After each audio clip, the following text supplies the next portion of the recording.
Welcome to the Black Men Think podcast. If this is your first time here, know that the views and opinions expressed by the Black Men Think podcast are those of the Black Men Think podcast and not the individual members. With that being said, we're about to be unapologetically, undeniably black. Enjoy.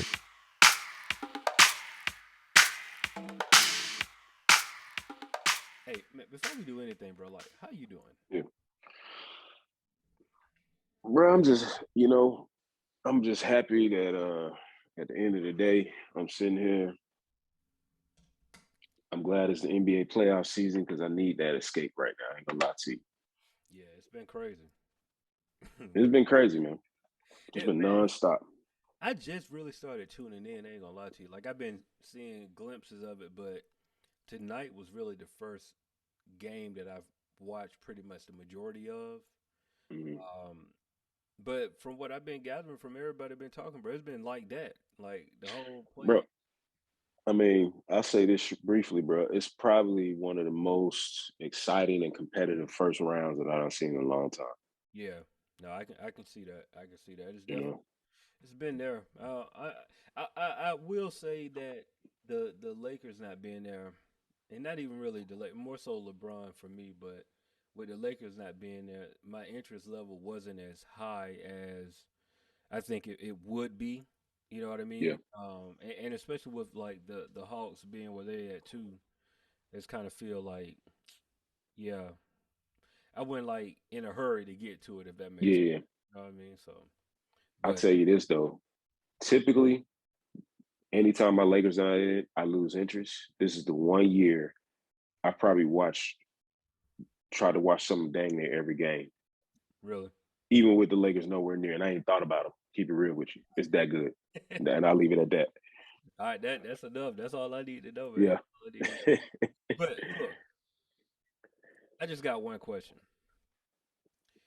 What is the most impactful thing someone has ever said to you? Wow. Man. Oh man. Yeah, we got deep. That's a big wow. The most impactful thing somebody's ever said. It's crazy. It's like a couple. I say a couple things popped into my head. So I'll name both of them. The first had to be second grade, bro. Mm, Second grade, right? And I want to take this moment, even you asking this question is just like, let me just give flowers where flowers are due. My second, and what other grade did she teach me? Fifth grade? Fifth or sixth? No, it had to be fifth grade. My second and fifth grade teacher. If she is alive and well, and if she ever hears this episode, I just want to thank Mrs. Tina Curtis,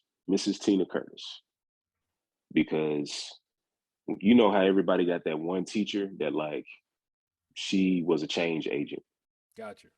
Mrs. Tina Curtis was a change agent in my life. I'm gonna tell you why, bro. Like she, everybody says the standard. She believed in me or he believed in me type of thing. Right. And yes, that's true, right? But I'm gonna say she didn't take no for an answer from me. Mm, And here's how. So like we had this like little school musical, little random thing going on, right? Like, and she randomly selected me. She said, "You're gonna sing the solo." I was like, "No, I'm not." Nope, nope, that's not happening. right. She was like, "Yes, you are." She was like, "Because you can, and I believe that you will do an amazing job." Not only did she stop there, she called my parents Oh, and she said, adamant "Your about it. son's gonna sing the solo." So by the time I got home, the conversation had already happened, you know. Wow. Um, Wow. and it wasn't a question. And she was like, "No, he's gifted. He's going to sing the solo." Bro, and I tell you, that is the most that's the one moment that sticks out for me where I felt like somebody empowered me on the stage. Mm, And I will honestly say that I will pinpoint that single individual moment as the point where I started my music career. wow. No, that's brilliant, bro. Yeah, man. So I'm gonna name that one. I'll say the next one for later. But That's like when she said, "No, you will," like see that change the game. that makes me, I definitely want to answer the question that I asked you, but that also makes me think of just like influential teachers in my life Hmm. because I had a handful. Because when you said that, I immediately thought about my fifth grade teacher, Miss Hazel Wilson, Hmm. and she was a teacher who the we had a lot of work. She was one of those we're gonna do all our work, but we're gonna party hard type. Like she was a legitimate have a good time. Like you can tell outside of school, she used to throw like the parties on the weekend. You know what I mean? But Yeah, she yeah. was such a stern individual when it came to like just doing the work. And I she's one of those. She was my fifth grade teacher, bro. I just remember very vividly of like the work that we had to put in, and she challenged every student in her class, just like, yo, you Mm. want to have a party on Friday? Oh, we got to get through these three books. Like, it was stuff Yeah, like yeah. that she used. She really tapped into things that the kids enjoyed and pushed us to do the work before we can enjoy like, the fruits of our labor, so to speak. Mm. I had another teacher in um was it middle school? Outside of it was my fifth grade teacher, bro, and then it was like high school. So I had like Coach White, who I still is my mentor. He's the reason why I even started to even consider anything dealing with marketing. Uh, Mm. Mr. Nelson was our mass media teacher. He's the reason why I deal with like multimedia to this day. I mean, just Hmm. thinking about like, bro, in ninth grade editing video, like legit editing video on Yeah, that's Casablanca audio. priceless. Like, you know what I mean? That's Like priceless. Yeah. on videotape when we put the videotape in, bro, and like it would take us. I mean, we would work on a project all year. You know what I mean? Just to edit, but like all of those things will learn in his class. Even just Hmm. entrepreneurship, like Mr. Nelson, man, he had like his own store at the Hmm. school selling like candy and chili dogs and all of this stuff, and he even had a he passed away actually, but he had a the invitations for Hmm. students. So like when students wanted to do their graduation invitations, he would just press them up for free. But he had his own press company and all of that. So it was just showing us how to do all of those things, man. Yeah. And Mrs. Tolliver, bro, like she was my either 11th or 12th grade literature teacher. Hmm. Man, when I tell you, we literally went through every page of our literature book, like every single page, Every from like the the preface to, to transcendentalism. bro, That's like that's one everything, term. man, everything. But she Yeah. was she was adamant about just diction and making sure that we knew how to enunciate things and just talk, and you know she didn't take any prisoners when it came to literature, and just Yeah. thinking about how important that was as a kid, even though we probably didn't think about it being important, but those are you just made me think about those teachers. They were like super important in my life. Oh, sidebar, dog. Teachers. I mean, hey, everybody. I think it's an unspoken truth. Like they don't get paid enough, bro. It's because the first of all, the stuff that they put up with out of children of all types and personalities on a daily basis is just like it takes a special person. Mm-hmm. But bro, there's endless impact that good teachers, I'll say, that teachers that are committed, that they make, man. So, honestly, bro, I would love to like reach back. And there are probably like four or five teachers in my lifetime that like I would love to reach back and just give flowers to. I don't know what kind of I don't know how to go about that. I don't know where I would find some of them, and I wonder if some of them are still alive and well. But Mm-hmm. there've been a few, man, a few that have just made a really great impact in my life. But I just remember that being one of the most important things she said. And honestly, another one that sticks out, man, was, and I think I've probably shared this on a podcast before, but it was at a point where my wife and I were in our early dating phase, and things were getting more serious. And I guess we were just kind of in conversation about why were we with each other, type of thing. And her answer to that, or whatever question I posed, was, she said, "I see God in you," you know.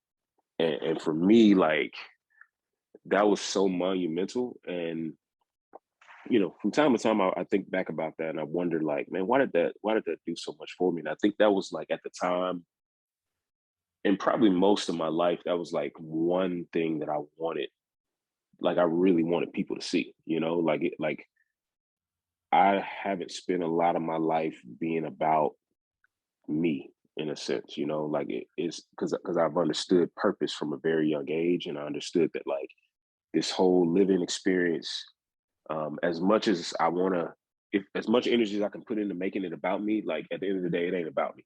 Right. It's my life is here to be a vessel, to be a purpose driven person, and at the end of the day, to give God glory. Like, whatever I do at the end of the day is going to be a reflection of what I've been created to do. And I understood that very early, thanks to my parents, thanks to some of the other spiritual leaders in my life. So for her to say that, like, that was like a game changer in our relationship, I think. And it just kind of added that extra layer of trust and purpose to who we were becoming. Obviously worked out, right? Like, we're about 10 years in now, with four Hey, kids. And so, bro, time is you moving. know, moving, bro, moving. But that was a monumental point for me, another monumental point. I think of, so to answer my original question, I went on this tangent about teachers, but um, I have two, and one is very recent, and the other is one that was now that I'm older, I realized it was a lesson that I something that my dad used to tell me all the time, and that I didn't, not saying that I didn't pay attention to it, because of course it stuck with me, Mhm. but I the meaning of it, I took it almost literal, you know, and now that I'm older, I started to look at it completely different. And so the saying that he would say is, utilize your steps, right? Mm, And for me, wow. he used to say this all the time when, like, my dad was a painter, like he did residential and commercial painting. And so whenever I would go to work with him, say like he might tell me to go and get a bucket. Hmm. I'll go and get the bucket and leave the paintbrush.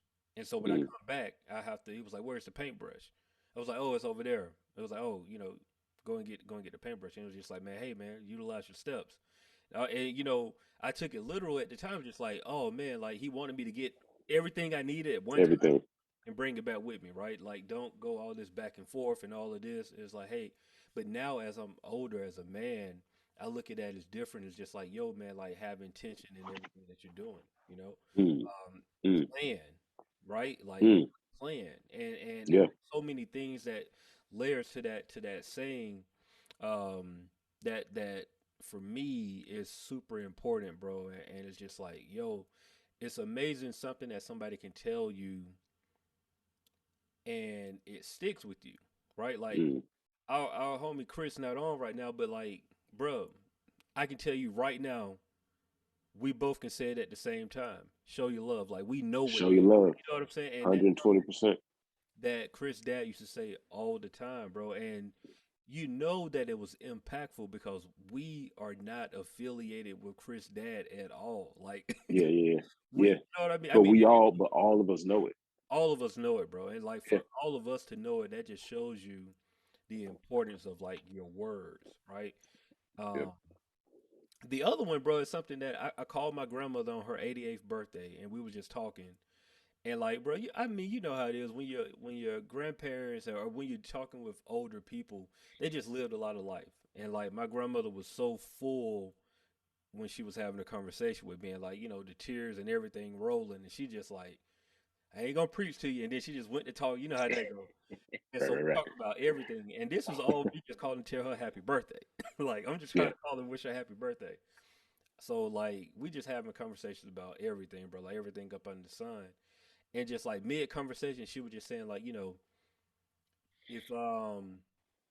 you know what, live the way you want to live, and if it ain't right, don't worry about it. God will fix it. And I'm just like, and And I'm that's one not. of them grandmama drops though. Like you It's a like bro, only a grandmama can say something like that. but it was so perfect though because like I'm super transparent with everything with my grandma. Like I talked to her. It was I was afraid of her as a young person because she's always had God in her. And so, Hmm. when someone is so God-like, you used to have that fear of like, oh man, I want to make sure I don't do this or do that. You know what I'm saying? But the older that I Hmm. got and strong in my relationship with God, I realized that like, yo, my grandmother was never perfect. That Hmm. was me thinking that my grandmother was perfect. And so now that we're older, we get to have conversations. She was just talking about my granddad, and she said something. She was like, "Yeah," he was like, "Hey, Red." I was like, "Grandma, hold on, Granddad used to call you Red." Like, Hey, Red. but it was just funny to see that, Yeah. like, that innocence in my grandmother, like, just talking about her late husband. It was just like Yeah. it took her back to a moment. Like her husband died when my dad was like 6 or 7. Like so, Hmm.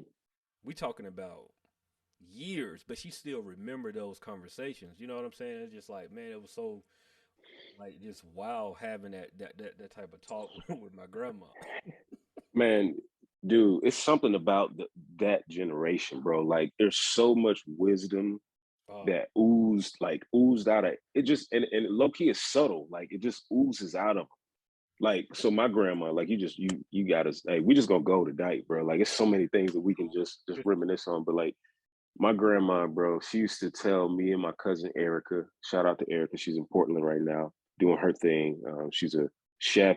Got her food truck is blowing up. I nice. just had a shout love to my cousin.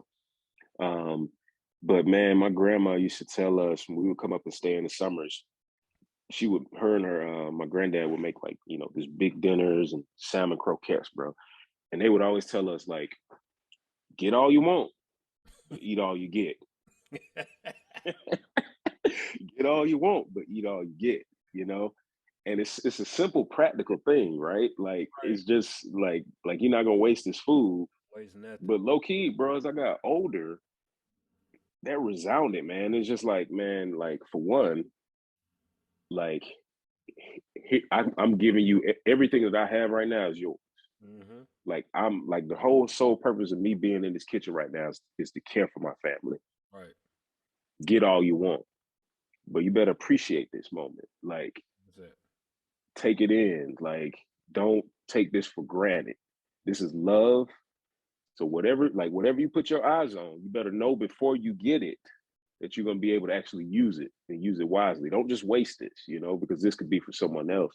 Like and the older you get, you just start taking so many more messages from it because that's like really Yeah. what they're trying to teach you, bro. But it's the simplest things that grandmamas will say, man, and they live forever. It's beauty, man, and I'll say for me personally, it's one of those things that you really look forward to. I mean, you start realizing what life really about the older you get. Like honestly, True. like these, and I told you offline, like before we started recording, but I went to Macon to help my mom, like get rid of some stuff in the house, just kind of clean some things up, do some spring cleaning, Yeah. uh, so to speak. But like, man, I was just seeing there was so much stuff, bro, and I'm just like, man, we gotta do a better job of just purging even if we only purge like once a year, because there's so much Hmm. stuff, man. We just hold on to so much. We hold Yeah. on to so much, and it's like, fam, a lot of that stuff means nothing. Like ultimately, it means nothing. It's a representation of what you bought. If we really want to keep it funky, Hmm. like it's just a Yeah. representation of how much money you spent at the end of the day. And Right. of course, there are some sentimental things. I don't want people to hear this and don't think that I don't want to be insensitive. That there are some sentimental things that you know I couldn't get rid of. You know what I mean? Like there's some things that just mean way too much to me to get rid of. But Yeah. when it comes to like clothes and stuff like that, man, like you can easily be a blessing to somebody else But you just don't. 100%. I mean, I think about my closet, bro. Like I got T-shirts that I know I'm probably never gonna wear again, and it's just like even though I do a good job because my wife is always on me about doing it, getting rid of stuff. You know, the other part of it is the older you get, you realize how much stuff you truly get from your parents. Yeah. I was like, No. I'm looking Yeah. at you and I'm like, oh, okay. This is where I get the when I have stuff that I don't want to let go of come from. Like I'm watching it right here. Like this is my mom. Like this is what she does. So it's like Yeah. you find out very quickly, bro, that and of course therapy shows you this as well, but it's different somebody else telling you versus you actually seeing it yourself and realizing like, yo, this is what I want. Bro, like, and I'm sorry, I know I'm talking a lot, but I That's why look we here. I looked at my wife in that moment. I was just like, "Yo, I appreciate you so much," cause like it's just the things that I've become like as a man who's been married now for going on 10 years. My wife has set up our life a certain way to that I can't deviate from that, bro. Like I'm sorry, bro. No, it's certain things Yeah. I just can't deal with, and I Yeah. know that might be some first world stuff, bro. But like perfect example, last night trying to sleep the alarm. You know how the alarm tester. Smoke alarm. Yeah, and I was like, "Yo, mom, like you got a 9 volt battery?" She was like, "Oh no, I don't think like, no, we don't have any." And I'm like, if I was at my house, all I do is just go down to the box and say batteries, and then there's a 9 volt battery there. It's just like Right. I have to think about that. My wife is just that's how she's wired to just she's preventative. Oh, we're gonna Yeah. use your stuff, and it's just like, yo, bro, this is I can't deal with this. My wife will spoil me. You know, went to another level. No, my wife will spoil me, bro. It's just like, yo, this is oh man. But yeah, Now it's funny. You talking about like, the physical adjustments or like the physical impact that like our parents have made. But bro, I'm becoming my father. Like little by little. hmm From my voice to the way that I joke with my kids, like man, it's honestly, bro, it's times that like I remember my dad even like flirting with my mom in the kitchen or something like that.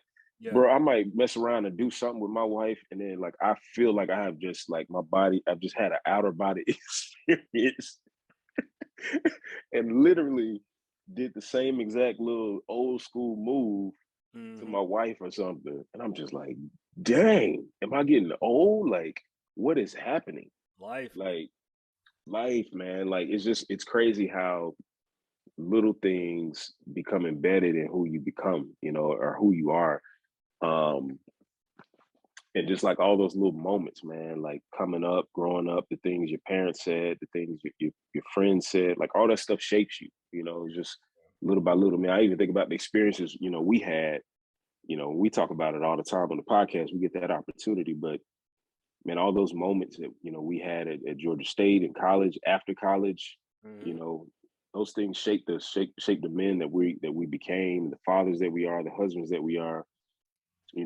One thing my dad always said, he said a few times in my younger life that always stuck with me.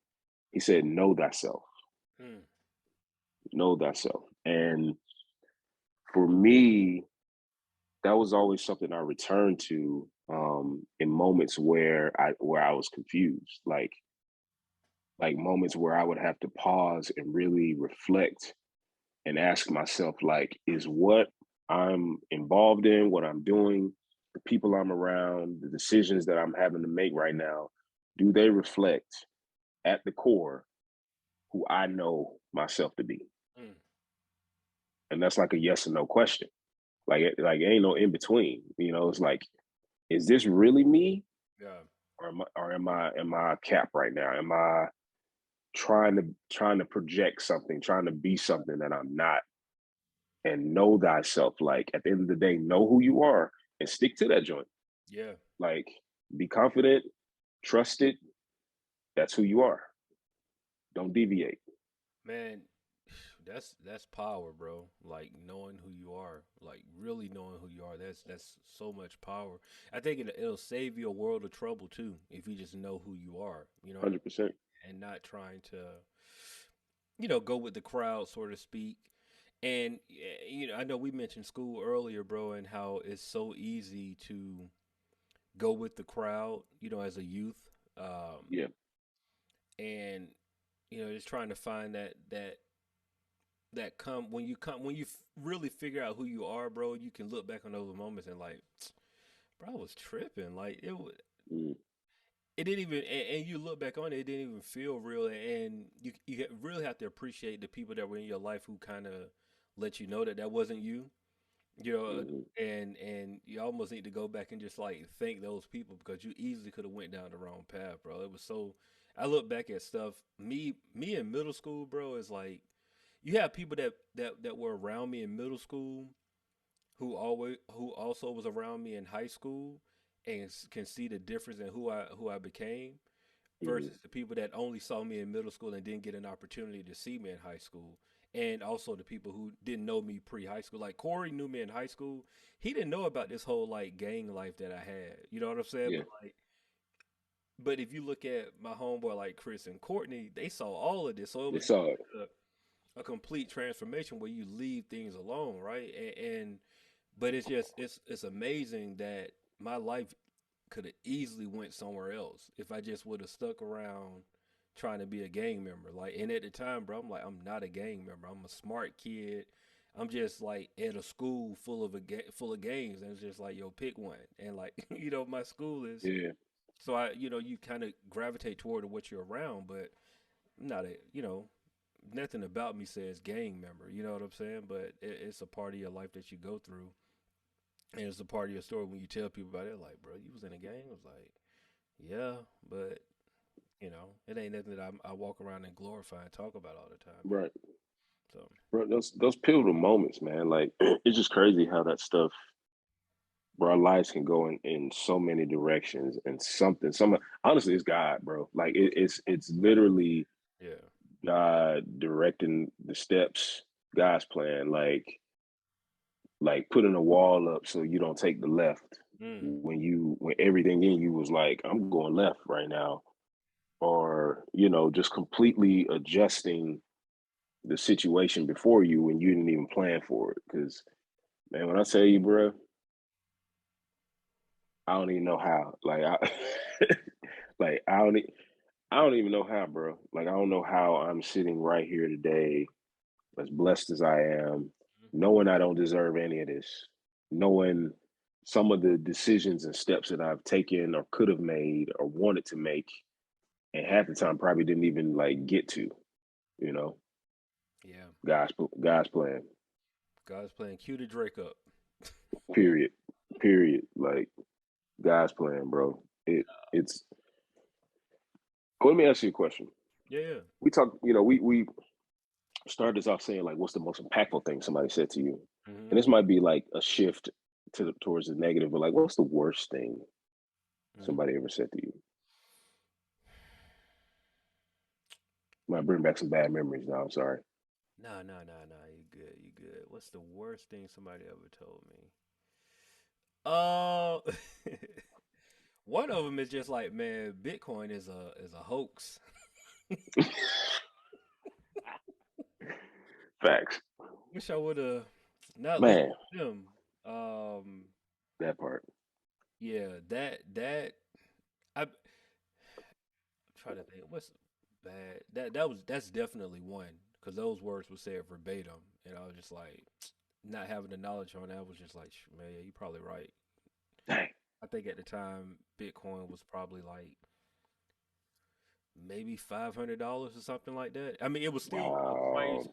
It still was a Yeah. price that like I wasn't gonna go out and like buy five But hundred just dollars. imagine. But the fact that I know I could have bought one Bitcoin for $500 and now it would have been up. Like you know what I'm saying? But yeah. Yeah, yeah, yeah. Um,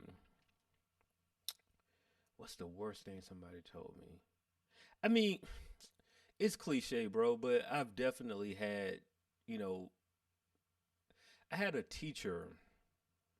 I'm not even gonna give her the It's benefit. always a teacher. Yeah, I'm not even gonna give her the benefit of the doubt, because to be fair, that was a time of my life when I was trying to be somebody that I wasn't. And so maybe it helped out. Okay. But she told me, she was like, "Man, you ain't gonna amount to be nothing." And I laughed at it because I always like, no matter how bad that and trust me, bro, when I say I was bad, I wasn't bad. It was just I just Yeah. always had a mouth on me, so it wasn't Yeah. like Yeah. doing nothing crazy. I was just, But you felt that. yeah. Oh no, I felt it 100%. But like through all of that, like through all of those different times and points in my life, bro, like I've always knew I was gonna be somebody. Like I've never had the feeling of lack. Like I always knew that, like, man, I knew at a very early age that I got to get out of my hometown. I know that I got to travel the world. I know that I'm like people. I have a voice that people are gonna like those things. It was kind of, I always knew. Like it Yeah. wasn't even on the, oh man, I got to be a celebrity. It was just like I know that I'm gonna be somebody that people know and listen to. Like I've always had that with me. And so even when this teacher said it, I was just like, I laughed in her face. Like, Yeah. I was just like, yeah, you obviously don't know what you're talking. Like, very sarcastic. Bro. As a seventh grader, that I mean, I was wrong in the grand scheme of just order, but I was like, yeah, you don't know what you're talking about. Trying to be tough, but it hurt me though. It really did hurt me. Yeah. Like on some like, yeah, she don't think I'm gonna be nothing. Like who does she think she is? I had all. I probably cussed her out. I'm sure I cussed her out like on my own Yeah. time or whatever. But yeah, that was jacked up for her to tell me that. And you know something, bro? I don't think I've ever shared that with anybody. I've never said that to anybody. I asked you that because I when I tell you, that's why I said it's always a teacher. Like, bro, when I tell you I had pretty much almost verbatim a very similar experience, and that would have been my answer to that same question. It was an eighth grade teacher, man, and math teacher, and we were just having like some random conversation in the classroom. I guess he was asking us, he was trying to, do the whole inspire conversation. He's asking all the students in the room at the moment, like, what do you want to be? And, you know, in my eighth grade brain, my mind was, I mean, if I want to be something, I want to be an NBA player, you know? And as soon as that came out of my lips, like, I think it was more than the words, bro. Like it was really the response, the full facial expression, the body language, Yeah, where his countenance almost said, and then he said, "You will never make it into the NBA." Excuse me? he got cut from his middle school team, bro. I know that's what's going on. I know how that goes. Had to, and granted, like, let me just paint the real visual. This is me being one of nine black kids in the entire middle school, and obviously a white male teacher at that, who, you know, definitely had a undertone of, probably a harsh racist type of vibe to itself. So that made it even worse. But it wasn't necessarily the statement of you will never make it to the NBA. Because let's face it, bro, I was never gonna make it to the NBA. Like Yeah, I got you. let's be very clear. 100% nowhere near talented enough to make it to the NBA. It's the fact that he had the audacity to tell me that, Hmm. as opposed to like I took offense to the reality that he did not use the moment to uplift me. He Yeah, used it to tear me down. right, right.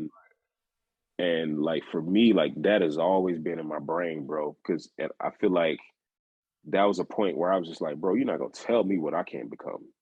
Facts. Like you ain't about, like you're not gonna look me in the eye. And I literally debated him in that room. Like like in this place, like I don't care who you are, you're not gonna tell me I can't do it.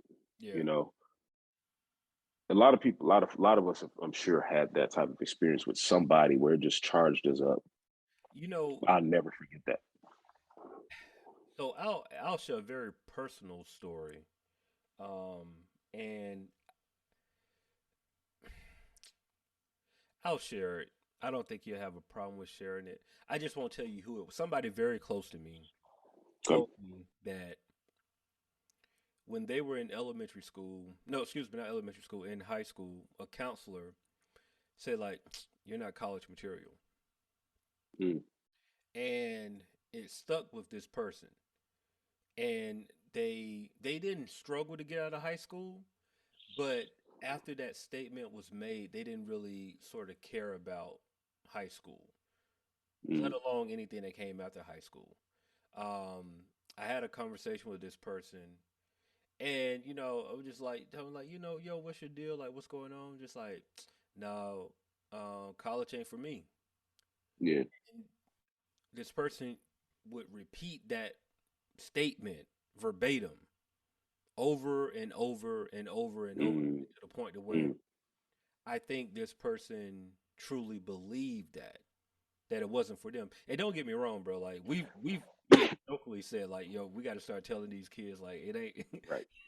You know what I mean? Like there's We've money been out lying to here them to the be made. whole time. Yeah, we've been lying to them the whole time. There's money out here to be Yeah. made. So I'm definitely not trying to tell people like, yo, you got to go to college. I think that if you should seek the certain fields to go to college.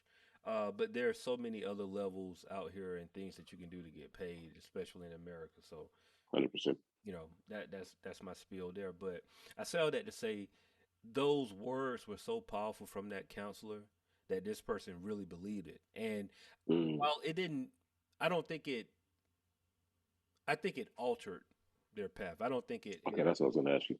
yeah, I don't think it fully changed their path because they're still doing some things um but I think it altered some things that they could have been doing and um could have made some different moves to the point where there's some stagnant, you know, what's is stagnation or they become stagnant because Hmm.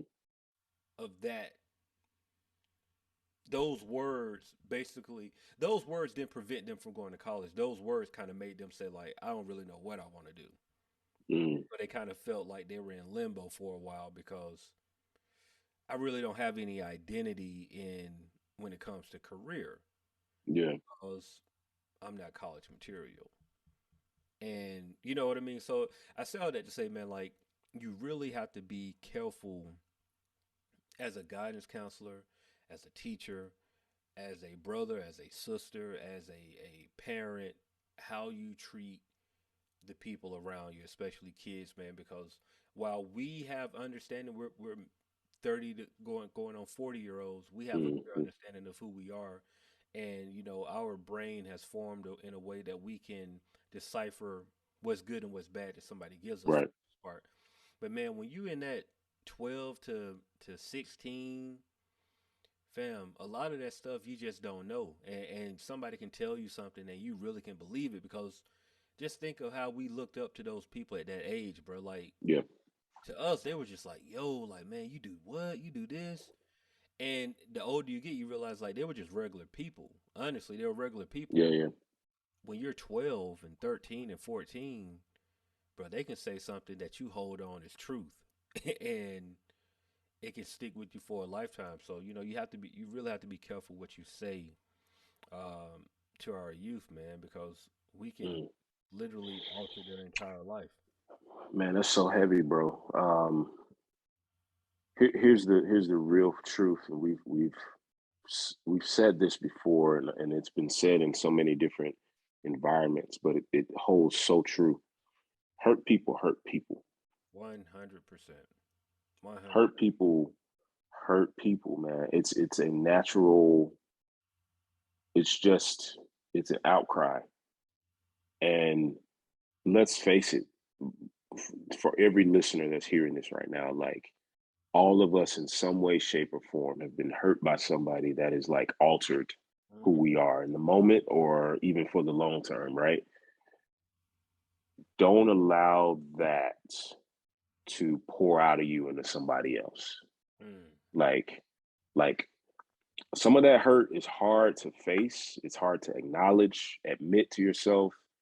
Um, and a lot of that depends on how it was delivered to you, how you were hurt, what type of effects came from that. Some of it's extreme, some of it was the simplest little statement from a teacher or a cousin or just jokes on social media, whatever, bro. But like you have power over that. Like you don't have to pass that on. Mm. Like you don't have to allow what is ailing you to destroy somebody else. Like affirmation changes people's lives, man. And we talked about it. We started this conversation out talking about some of the best things that somebody's ever said to us, because those little bitty statements, like, literally shifted the course of our life. Right, right.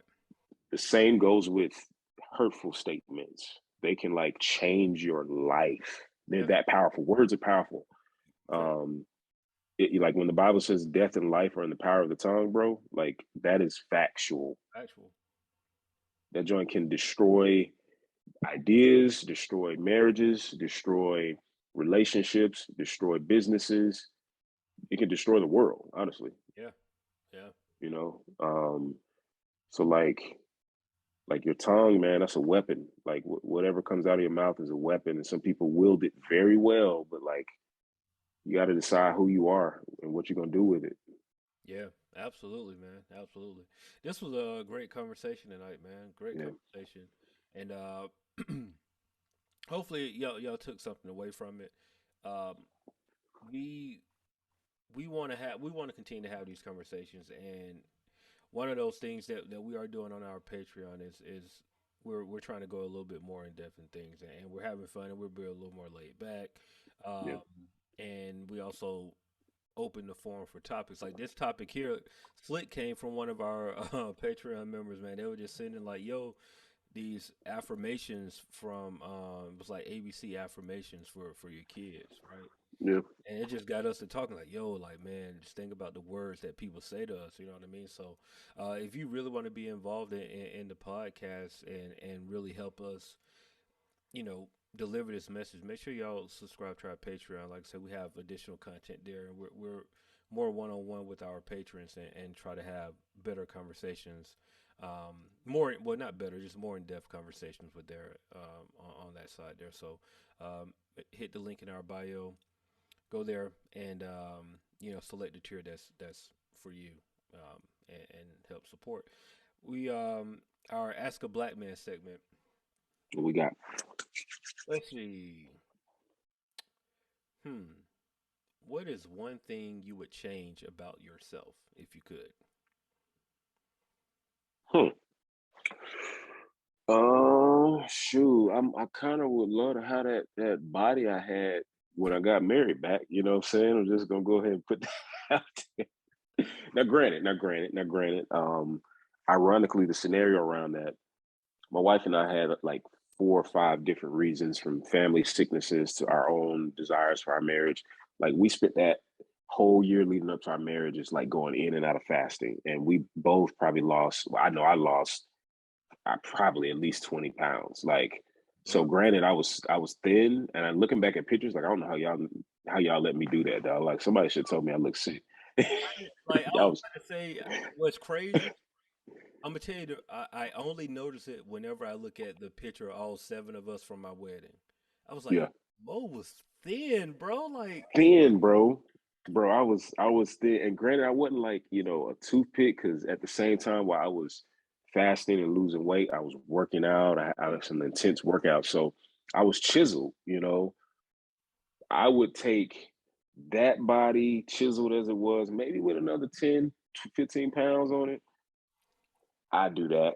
But it take work, man. I need some motivation right now. So I ain't kind of got all that motivation. But bro, I mean, I think that's the one thing I would definitely change, man. Just like having a very disciplined mind when it comes to just working out. And I don't know. I was one of those things. I'm the what do you call it? I you know probably I've struggled with weight my probably since high school. mm-mm. But the crazy it's just I don't know, me and weight is funny because it's like I'm not sloppy and I'm not like, and I've always been athletic, so I can always do things. I've never been in a position to where I can't move. You know what I mean? So I've never felt unhealthy, so to speak.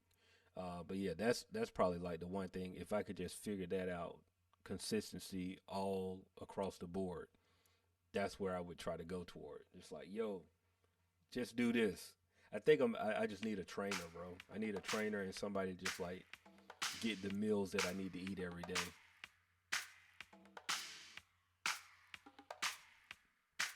Hold on, did we? I think Mo froze up. We might have lost Mo. So look, um, yeah, I think we did lose Mo. So it's cool. What we'll do, that's the end of this episode. Make sure y'all go ahead and go over to our Patreon. We're gonna go over there and continue the conversation on the other side. We'll see y'all over there. The Black Men Think Podcast.